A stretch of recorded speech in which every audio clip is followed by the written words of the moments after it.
Hello, we meet again along the bending road. Remember, no matter where you go in life, two things are for certain.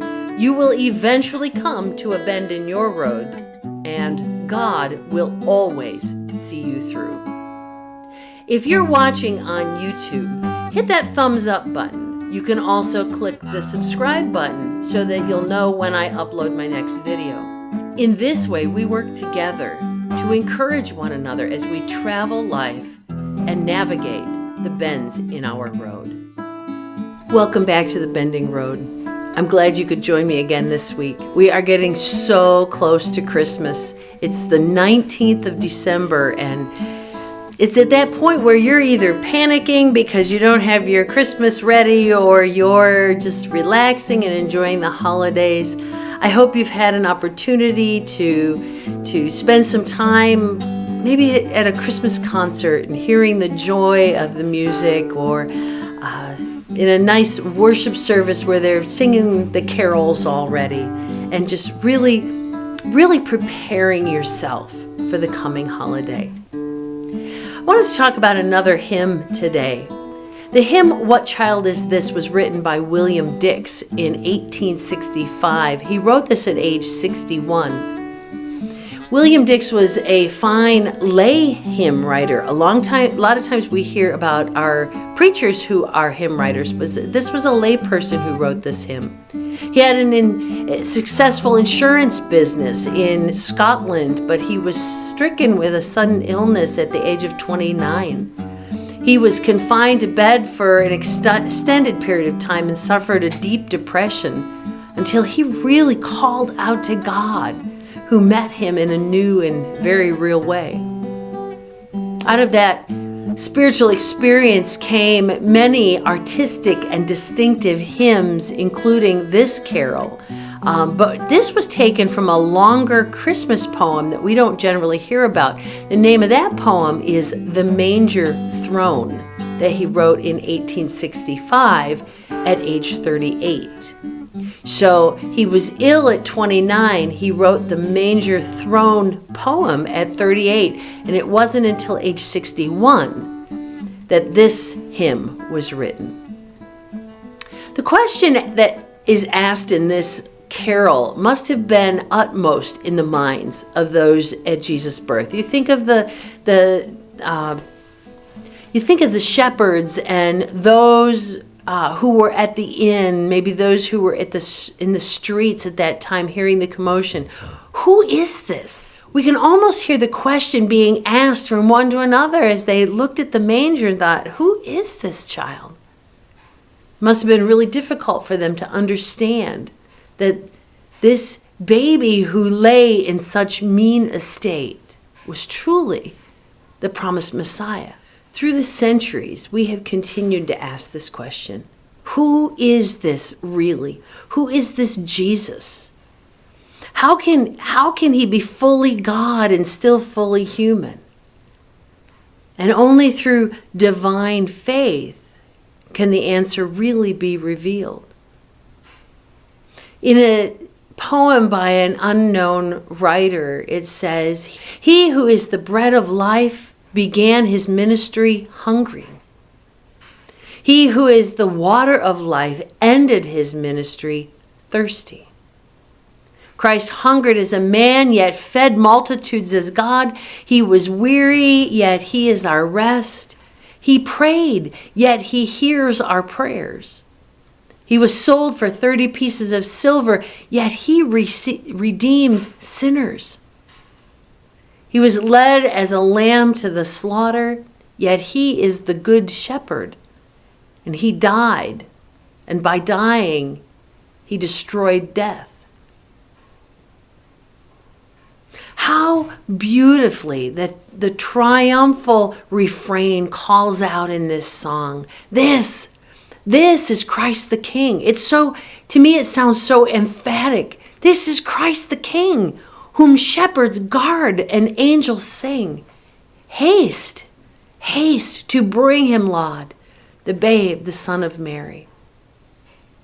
What child is this who laid to rest on Mary's lap is sleeping, whom angels greet with anthems sweet, while shepherds watch are keeping. Why lies he in such mean estate, where ox and ass are feeding? Good Christians, fear, for sinners here the silent word is pleading. So bring him incense, gold and myrrh. Come, rich and poor, to own him. The King of Kings salvation brings. Let loving arms enthrone him. So we've asked, who is this who rests on Mary's lap? Who is this that angels sing for? Who is this that shepherds come looking for? And why is he here in this barn, in this manger? Then it calls good Christians to fear for sinners, because the silent word is pleading. The silent word, the word of God, this baby, is pleading for all sinners to come and be followers. Bring him incense, gold and myrrh, whatever you have, right? Come, rich and poor. The King of Kings salvation brings. Let loving arms enthrone him. This is Christ the King. This is Christ the King, whom shepherds guard and angels sing, haste, haste to bring him laud, the babe, the Son of Mary. I would encourage you to, if you can, Google the Manger Throne by William C. Dix in 1867, from which this song originates. I hope today and in this Christmas season, you ask that question. And if you've been a Christian for a long, long time and you think, well, I know who Jesus is, I don't have to ask that question, I hope you would. I hope you would take time from this busy, busy, bending road of life to say, who is Jesus and what does that mean for me? Who is Jesus for me? What difference does Jesus make to me?